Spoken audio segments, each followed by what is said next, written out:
En el cuarto catálogo toponímico de La Oliva, perteneciente a la toponimia de Fuerteventura, aparece el topónimo de Puerto Escondido. En la hoja 00-65, en las coordenadas 58-63 del término municipal de La Oliva, y lo sitúan como una zona de tierras de cultivo en La Oliva, no dice nada más. Ese topónimo se recogió por medio de una encuesta de campo para la realización del catálogo entre los años 2000 y 2003, nos contó Rosario Cerdeña, y que fue una de las autoras del catálogo. También Martínez Encina, en su obra La endogamia en Fuerteventura, recoge además otro topónimo que es Puerta Escondida, como un sitio con casas y tierras de cultivo en La Oliva. Puerta Escondida. Esto tiene un poco quizá más sentido, porque si ustedes van a la ermita de los Capellanes o la ermita de Puerto Escondido, como se le llama aquí actualmente, pues verán que la puerta está escondida.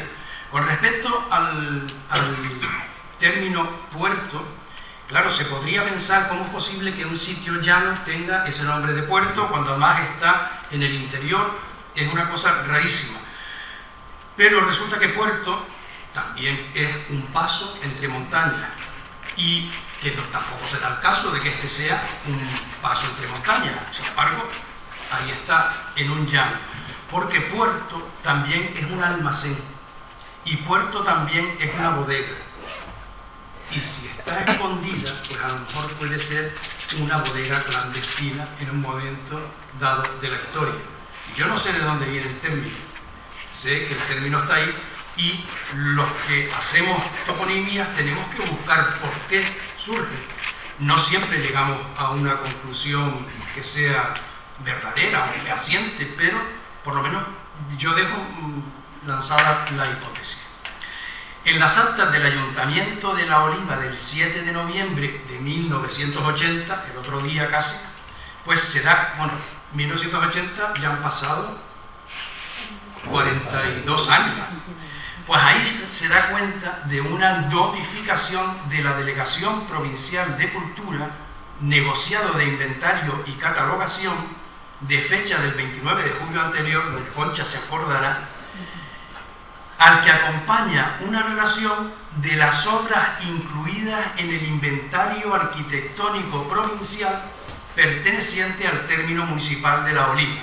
El ayuntamiento en esa fecha acordó por unanimidad que se comunicara que a juicio de esta corporación también debían incluirse las siguientes: Casa Alta de Tindaya, antigua ermita de La Oliva en Puerto Escondido, casa de Don Blas en La Oliva y casa que fue del coronel Don Pedro Manrique en La Oliva.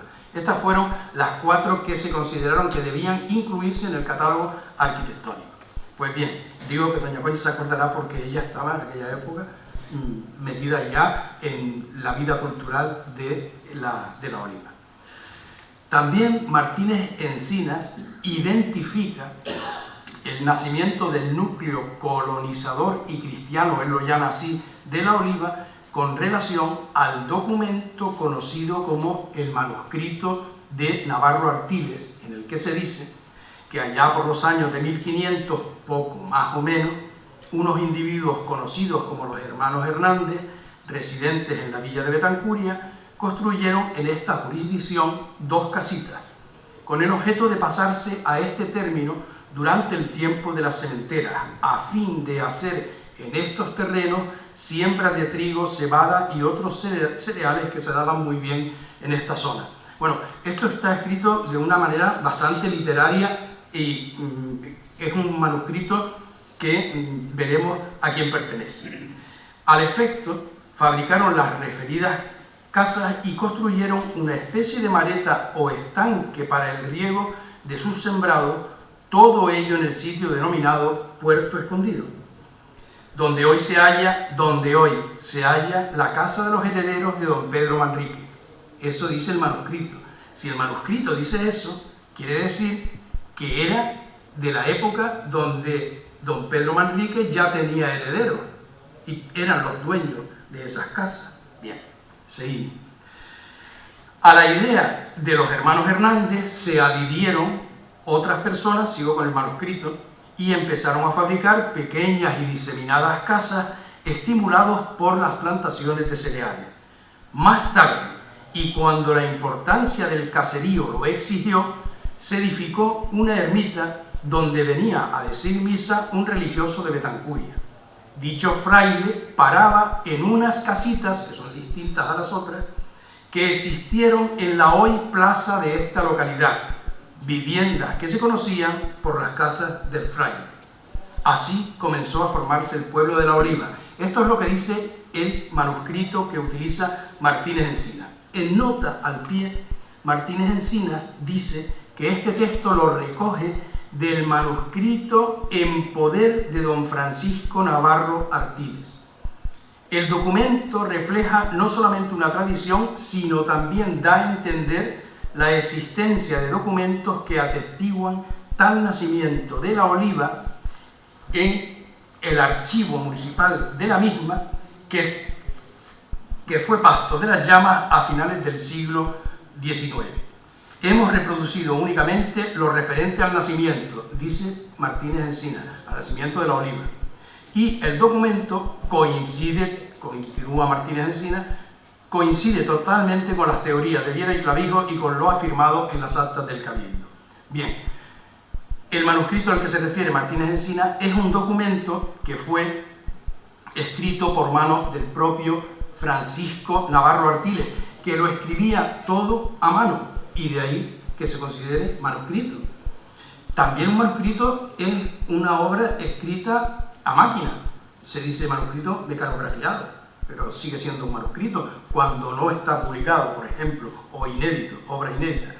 Pues bien, esto nos lo ha confirmado Alicia Navarro Ramos, la hija de don Francisco Navarro, de manera oral, y realizado ese manuscrito, dice que lo hizo para emprender la historia de La Oliva, que por cierto es una obra que se encuentra todavía inédita.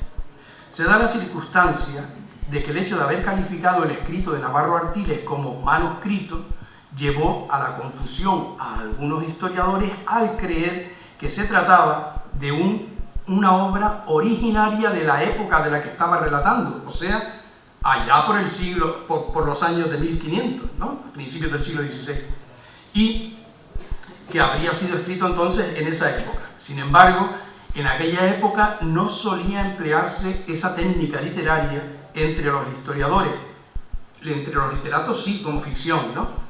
Y el empleo de esa frase es más propio de los siglos XIX y XX que de los siglos XVI o XVII.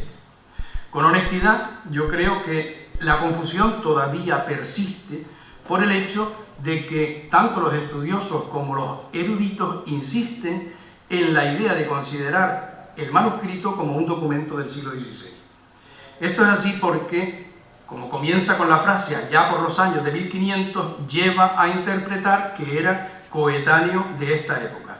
Sin embargo, según avanza el texto, aclara que los hermanos Hernández, residentes en Betancuria, construyeron en La Oliva 2 casitas y un estanque de riego para su sembrado, todo en un sitio denominado Puerto Escondido. Pues bien, este topónimo de Puerto Escondido no surge en La Oliva, de forma documentada por lo menos, hasta el siglo XX.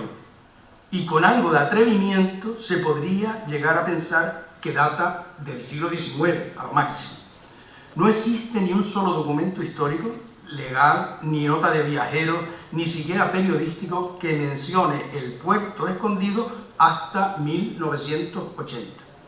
Y en esta zona de La Oliva, por lo menos que yo conozca, no les digo que no, a lo mejor sí. Entonces, si ustedes lo han visto, por favor díganmelo, que yo cambio enseguida la teoría.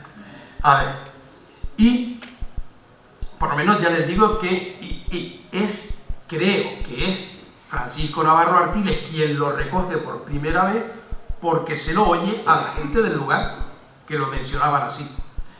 También de esa época data la expresión Puerta Escondida, como les dije antes, que parece que tiene bastante sentido para referirse a lo que creemos la posible casa de los capellanes, pues la puerta de esta solo se ve desde el sur. o de la parte de abajo. Y por allí no hubo camino de tránsito habitual, ni lo hay, hasta vete a saber tú cuándo, y a los ojos del caminante o del vecindario la puerta permanecía siempre escondida, porque la gente venía e iba de la casa de los coroneles, viene al centro de la villa y no pasa por allí detrás para nada, no hay que ir para nada. Pero sigamos con el manuscrito de Navarro Artiles. Porque este manuscrito da más datos para obtener una ubicación exacta o más exacta o temporal del documento, ya que de inmediato a lo dicho, un poco antes, afirma que las casas que construyeron los hermanos Hernández estaban situadas donde hoy se halla la casa de los herederos de don Pedro Manrique. Y como todos ustedes saben, todos los de La Oliva saben que don Pedro Manrique no es un personaje del siglo XVI, ni del siglo XVII, ni del siglo XVIII, sino de finales del siglo XIX. Entonces, los herederos de Pedro Manrique tenían que ser o bien finalísimos del siglo XIX o principios del XX, que es lo que recoge Navarro Artiles. Es decir, si nos quisiésemos ir más allá, esa época pues ya la tenemos más o menos clara, pero ¿y quiénes eran esos herederos? Pues los hijos y nietos de don Pedro Manrique, que estarían vivos a finales del siglo XIX y principios del XX. Y si me apura, hasta ayer mismo vivían por aquí. Estos son algunos de los mapas de La Oliva del Servicio Cartográfico Militar, que son muy interesantes y se conservan, entre otros, pues bueno, están por casi todos sitios, se conservan. ¿A dónde me fui ahora? No.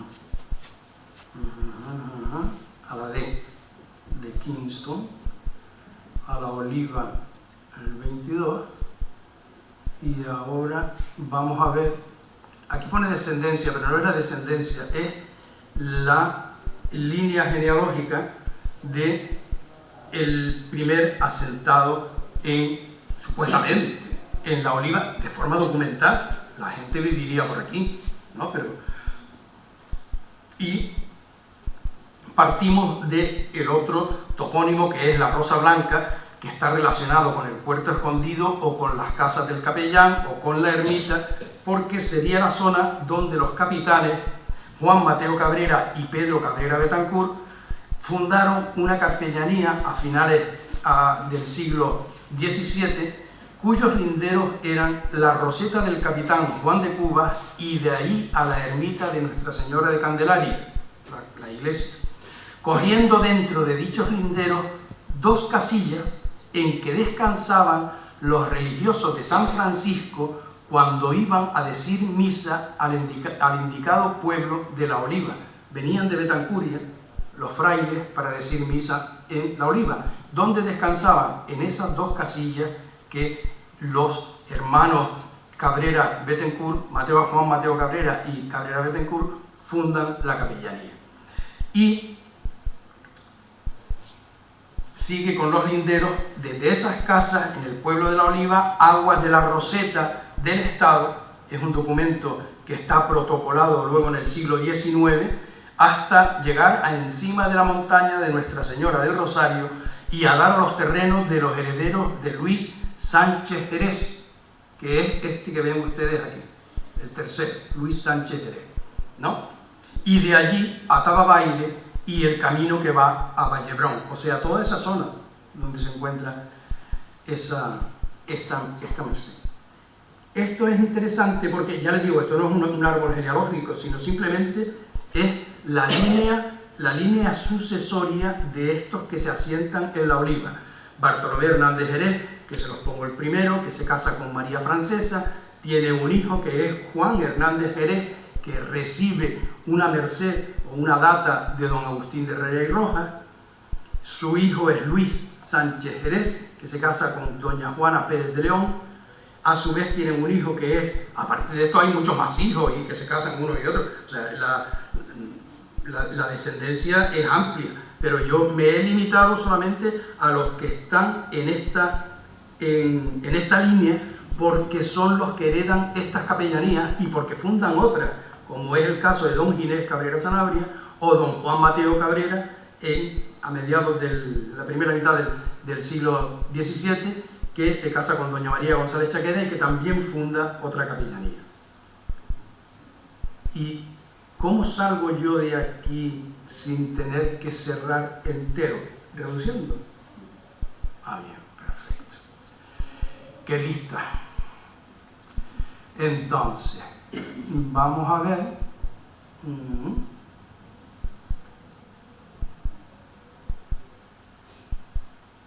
A ver. Yo creo que es ahí.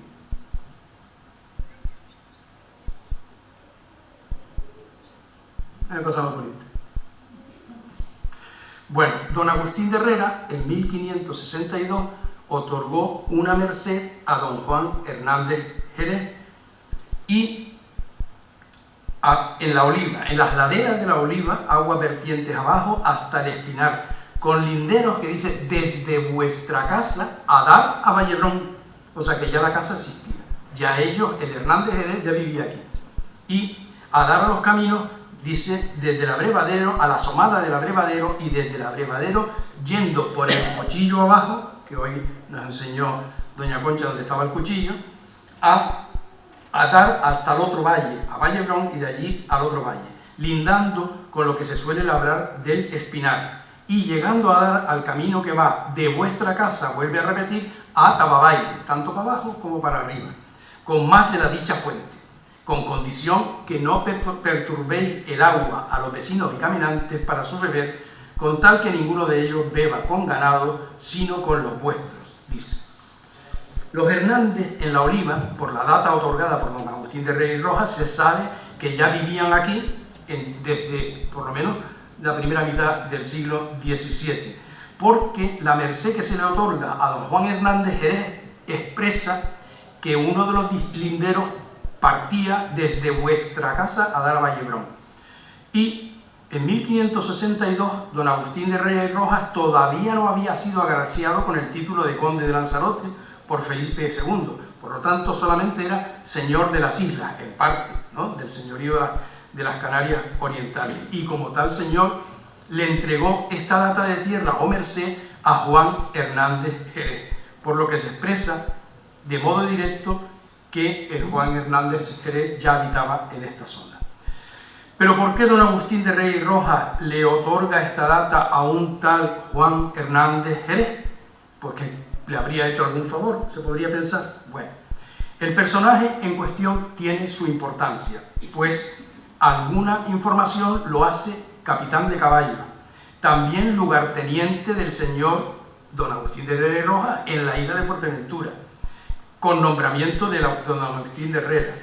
Además había estado presente en las entradas que hacían los señores de las islas, tanto don Gonzalo de Saavedra como don Agustín de Reyes Rojas, en Berbería, donde además fue un destacado personaje que gobernó también la fortaleza de Santa Cruz de Malpequeña.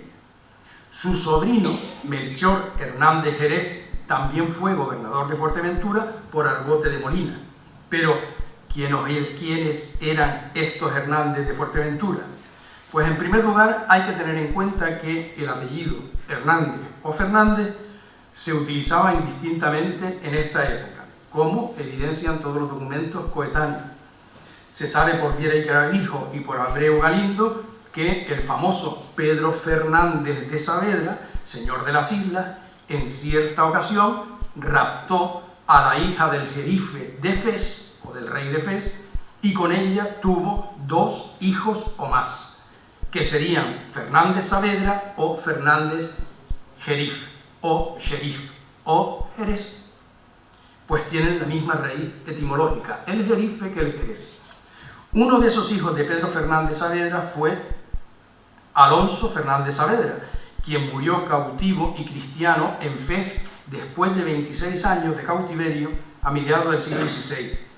Era hijo natural de Pedro Fernández Saavedra, señor de Fuerteventura, y de aquella hija del jerife que don Pedro capturó en una de sus correrías africanas. Esto viene a cuento porque, como puede apreciarse en la línea sucesoria de los Hernández Jerez, que les puse antes, que llegan a los Sánchez, los Sanabria, los Mateos y los Cabrera, y después de los Cabrera a los Manrique, pues el primero del que parten es Bartolomé Hernández Jerez, que es la línea de varón. Y este llegó a Fuerteventura. Todo lo que se sabe de él es lo que dicen las investigaciones que hace el Tribunal de la Inquisición, los testigos que deponen para decir que sí, que lo conocieron, que había oído hablar de él, etc. Y ahí es donde dice que este Bartolomé Hernández Jerez llegó a Fuerteventura siendo muy joven, según 13 o 14 años, y esto lo dicen algunos de sus parientes, de sus sobrinos, de sus nietos, etc. Y cuando se le preguntaba que de dónde procedía, siempre se negó a decirlo, dando a entender que ese hecho para él no tenía ninguna importancia. Estamos hablando en la época donde todo el mundo tenía que decir quién era y de dónde venía. Pues él se negó. No solo se negó, sino que además contestaba que con él comenzaba su linaje. O sea, eso es, en esa época, decir que conmigo empieza mi linaje y a nadie le importa de dónde vengo, pues era una afirmación que, en primer lugar, es una petulancia, pero que además una verdadera osadía para enfrentarse a un tribunal de la Inquisición en un momento dado. De hecho, cuando su esposa le instaba a que dijera cuál era su origen para que la gente se callara, él decía que no tenía por qué callar las habladurías y se negaba a decirlo. Y es verdad que las habladurías en aquella época no eran cualquier cosa, ¿no? Piensen que estábamos, cuando se le incoa a su hijo un expediente por la Inquisición, es en el año 1609, que es cuando son expulsados los moriscos de la península. Entonces, la Inquisición instruye un proceso en ese mismo año para saber si los Hernández Jerez podían ser o no familiares del Santo Oficio, porque algunos vecinos de La Oliva decían que procedían de la raza de los moriscos de Granada. Les recuerdo que en 1609 se decreta la expulsión de los moriscos de Granada, y aunque los moriscos de Canarias fueron exceptuados de la expulsión, como muy bien sabe el profesor Manuel Lobo Cabrera, que ha estudiado el tema, pues el hecho de que los Hernández Jerez pertenecieran a los de Granada, o se les acusara de pertenecer a los de Granada y no a los de Canarias, ponía en peligro su permanencia en el territorio de la corona castellana, siendo ya en aquel momento los más ricos de la isla. Entonces, el caso es que la Inquisición, a pesar de varios testimonios que aseguraron oír o saber que los Hernández Jerez procedían de los moriscos de Granada, no le dio ningún crédito. Incluso se puso como ejemplo que Mateo Hernández Jerez y Luis Sánchez Jerez, descendientes de Bartolomé, habían sido expulsados como familiares del Santo Oficio por ese motivo, de su pertenencia por ser moriscos de Granada. Bien, pues así todo, la Inquisición dictaminó que había sido por exceder el número de familiares en la isla, que eran muchos, y por eso los quitaron, que había muchos. Y entonces, y no por ninguna otra causa. Y al poco tiempo, de hecho, la Inquisición los volvió, por un auto del tribunal, los volvió a admitir como familiares del Santo Oficio.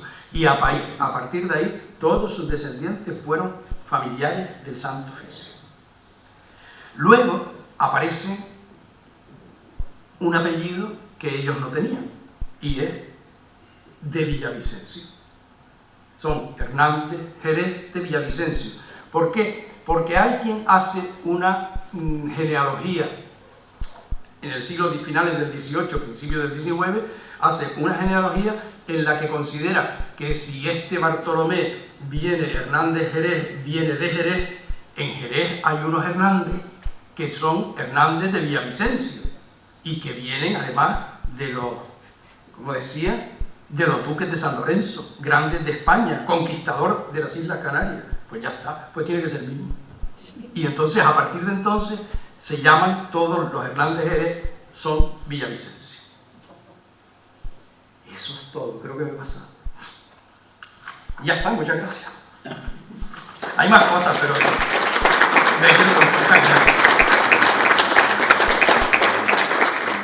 Me quiero quedar aquí porque creo que es hasta donde he llegado. Los procesos de la Inquisición son dificilísimos de consultar, de trabajar, están con una letra terrible, se conservan muy mal, pero curiosamente estos procesos de la Inquisición que he podido consultar en el Museo Canario fueron entregados por la propia familia de los descendientes, los actuales Manrique, que son los descendientes de los Hernández Jerez. Ellos lo conservaban en su casa y pasados los siglos, pues ya no tiene tanta importancia, ya da igual los Villavicencio, ya da igual ser morisco de Granada o ser morisco de Canarias, da lo mismo, ya no, eso no es una mancha que no... Y entonces, una documentación que ahora sí se puede consultar, pero que hasta hace muy poco tiempo, que les digo yo, 10 años, era imposible porque solamente la tenían ellos, ese expediente al menos. Y que nadie los identificaba. Era muy difícil identificar a un Fernández Jerez Villavicencio con un Hernández Jerez, simplemente.